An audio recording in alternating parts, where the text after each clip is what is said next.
Hi, this is Stephanie Miller from The Stephanie Miller Show. Please enjoy this exclusive clip from my show on Political Voices Network. So I love your new piece, Hope and Weirdness on the Campaign Trail in 24. It's a wonderful, and you open with George W. Bush. I love your compliment on his artistry. It's not very good.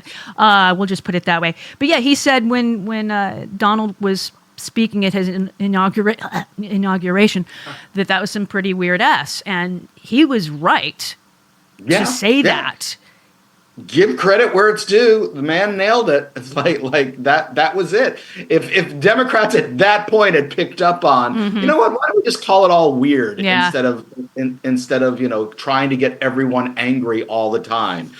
It is easier what they've discovered, the secret sauce they've added to the campaign, is that it is easier to keep people amused and laughing and mocking people than it is to keep the energy that it takes to keep up rage and rebellion. Oh, I agree completely. I mean, you write in this, when Donald was stalking Hillary Clinton at that town hall, I remember saying to myself, why doesn't she say something to this guy?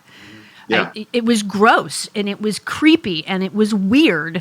And we all know that had she turned around and said, get away from me, that would have also been seen as bad. Because everything that Hillary Clinton did was going to be perceived as bad. But even she said in her book that came out shortly after Trump's inauguration that she wished that she had turned around and called him a creep. And I think that there's a certain extent that would have energized people. Like, yeah, you're right. He is a creep. Yeah. And there's all the evidence in the world about how creepy he is. And this was after the act. No, this was before the Access Hollywood. Yes, because that was in October. That was right before the election. And that's when all the DNC stuff came out because of Julian Assange. That's all.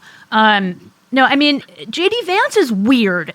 And like the whole couch and the dolphins and and now you got RFK Jr. I don't know what to make of these people. Too much money? Maybe. That's the only thing. Too much money, not enough time, not enough soul.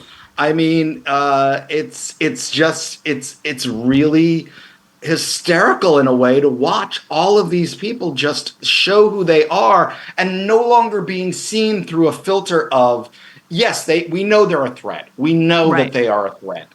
But not seeing them through that filter, but instead seeing them through this filter that just says, "Oh my God, you are such effing weirdos! Yeah. Just get away, you creepy MFers."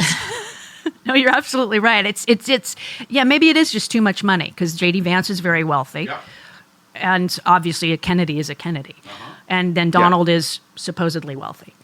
No wonder the Kennedy family, by the way, is all like, no, we want nothing to do with this. Right. Because he's going to drag down the whole name. You're absolutely right.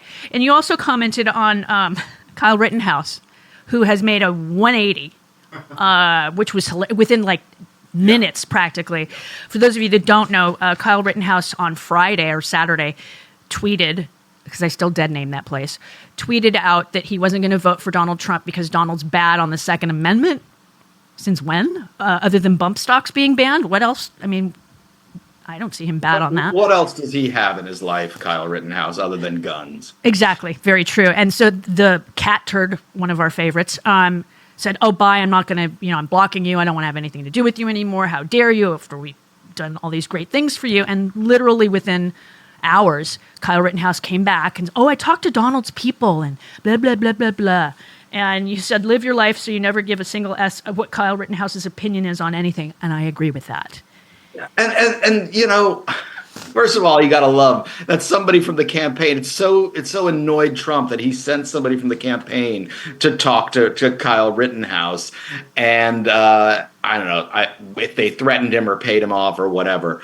But the other thing is they thought, oh my God, we have almost nobody from Gen Z speaking out for us.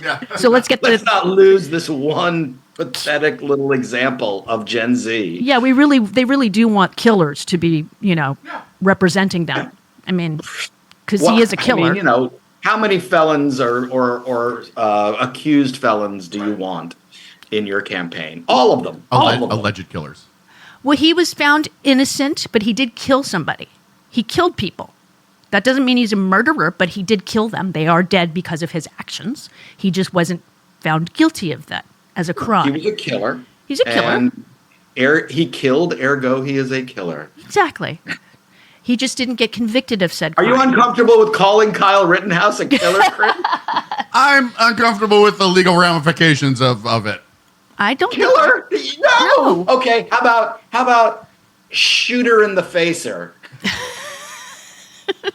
Same thing. Still found not guilty. He was found not guilty. That is true. He was also found not guilty of. They said it was self-defense. Even if you're self-defending, and you kill someone, You're still killing someone. You still killed. That is not untrue. Send your cards we're and not letters. breaking him on this, are we? No, we're not. You breaking should see his him face. He's got the cutest face right now. the I don't want letters face. Yes, exactly. I'm not concerned about it. Look at me, letters. Oh, I'm so old-fashioned. Cards and letters. Cards and letters, yes. Yes. I mean, it was silly that Kyle. I know it. Yeah, he said he spoke to people on Donald's team, which is insane that they would care that Kyle Rittenhouse is not going to vote for. Like, really, that guy? Yeah, he has a big influence. He really does. Yeah. They should have. You know what? He was probably annoyed that they probably canceled his speech at the RNC after the assassination attempt when they decided that they were going to attempt a rebrand and be softer. That's funny. But was it weird? Like RFK Jr. But weird in the good way. Weird.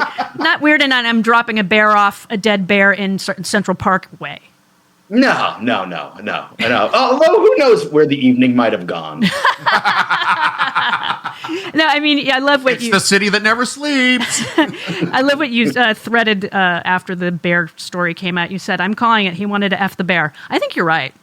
Yeah. I mean, it's like you've done everything, and at some point you just come across a bear cub corpse, and you go, "I wonder."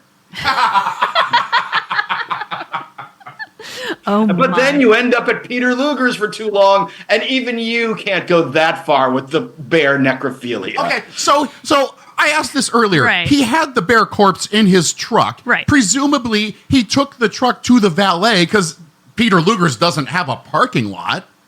So the valet drove the truck with the bear corpse in it?